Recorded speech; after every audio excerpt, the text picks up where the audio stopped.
ഗൾഫിലെ ചില മനുഷ്യന്മാരെങ്ങനെ ഉരുകിയിട്ട് അവര് സ്വയം ഉരുകി തീരുക, പക്ഷെ അവരുടെ കുടുംബം വിജയിക്കുന്നുണ്ടാവും. അച്ഛൻ ഉരുകുന്നതെന്നേ ചില മക്കൾ കാണൂല. സ്വയം തോറ്റിട്ട് മറ്റുള്ളവരെ വിജയിക്കുക,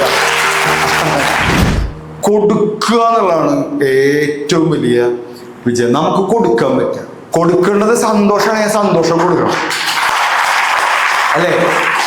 ചില മനുഷ്യന്മാരുണ്ട്, എല്ലാവർക്കും വിജയിച്ചുകൊണ്ട് തന്നെ വിജയിക്കണം എന്ന് പറ്റില്ല. സ്വയം തോറ്റിട്ട് മറ്റുള്ളവരെ വിജയിപ്പിക്കുന്ന കുറേ മനുഷ്യന്മാരുണ്ട്. അത് മനസ്സിലാക്കണേ ഗൾഫിലേക്ക് പോയാൽ മതി. ഗൾഫിലെ ചില മനുഷ്യന്മാരെങ്ങനെ ഉരുകിയിട്ട് അവര് സ്വയം ഉരുകി തീരുക, പക്ഷെ അവരുടെ കുടുംബം വിജയിക്കുന്നുണ്ടാവും. അങ്ങനത്തെ ചില മനുഷ്യന്മാരുണ്ട്. ഞാൻ ഓട്ട മത്സരത്തിൽ കണ്ടു. 28 കിലോമീറ്റർ ഓട്ട മത്സരം. ലാസ്റ്റ് ഒരു 100 മീറ്ററിന്റെ ഇപ്പുറത്ത് ഈ ഫസ്റ്റ് ആയ ആള് 100 മീറ്ററിന് ഇപ്പുറത്ത് കുഴഞ്ഞിട്ട് അയാൾക്ക് പോവാൻ പറ്റാണ്ട് നിൽക്കുക. അങ്ങനെ ഇയാളിങ്ങനെ നിൽക്കുക, ഇയാളെ ആളുകൾ ഇങ്ങനെ പുഷ് നോക്കണ്ട്. 100 മീറ്റർ കൂടി അയാൾ ഓടി ഫ്രണ്ടിലെത്തി. അയാളെ സെക്കൻഡ് ആയിട്ടുള്ള ആള് കുറെ ബാക്കിലാണ്.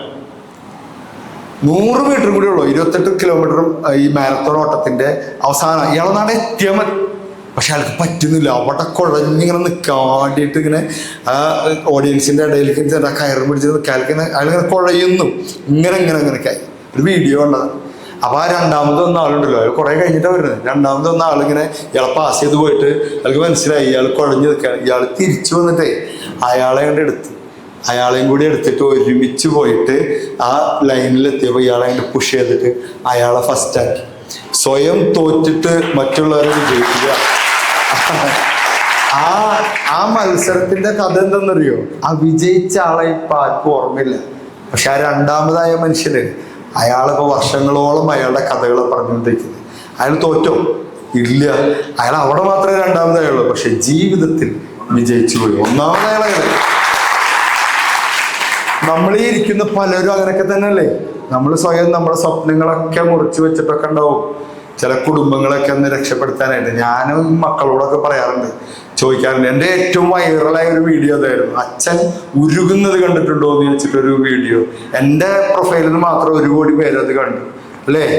അച്ഛൻ ഉരുകുന്നതെന്നേ ചില മക്കൾ കാണൂല. എന്നെ എത്ര പേര് പുറത്തുനിന്ന് വെച്ച് കണ്ടിട്ട് ഓടി വന്ന് കെട്ടിപ്പിടിച്ചിട്ട് എനിക്ക് ഉമ്മ എന്ന് പറയും. വലിയ മനുഷ്യന്മാര്, പുരുഷന്മാര്. എനിക്ക് എന്തൊരു ബഹുമാനമാണ് ആ മനുഷ്യന്മാരുടെ. മലയാളികളുടെ ഒരു ഇഷ്ടം കിട്ടുക എന്ന് പറഞ്ഞാലേ എളുപ്പമല്ല. ഒരു മലയാളി അല്ലെങ്കിൽ ഒരു പുരുഷൻ നമ്മൾ പുറത്ത് വെച്ച് കാണുമ്പോൾ ഓടി വന്നിട്ട് കെട്ടിപ്പിടിച്ചിട്ട് സാറേ ഉമ്മ, ഒരു പരിചയമില്ല കേട്ടോ, എൻ്റെ വീഡിയോ കണ്ട പരിചയം മാത്രമേ ഉള്ളൂ. ഉമ്മ. ഞാൻ എന്ത് പറ്റി? ഒരു ഓട്ടോറിക്ഷക്കാരൻ എൻ്റെ പൈസ വാങ്ങിച്ചില്ല. സാറ് പറഞ്ഞ വീഡിയോ കണ്ടിട്ട് എൻ്റെ മോൻ എന്നോട് സംസാരിച്ചു വർഷങ്ങൾക്ക് ശേഷം എന്ന് പറഞ്ഞു. അപ്പോൾ അങ്ങനെ കുറേ നന്മകൾ ചെയ്തപ്പോൾ എനിക്ക് അതാണ് ജീവിച്ചിരിക്കുന്നതിൻ്റെ കുറേ കാര്യങ്ങളാണ്.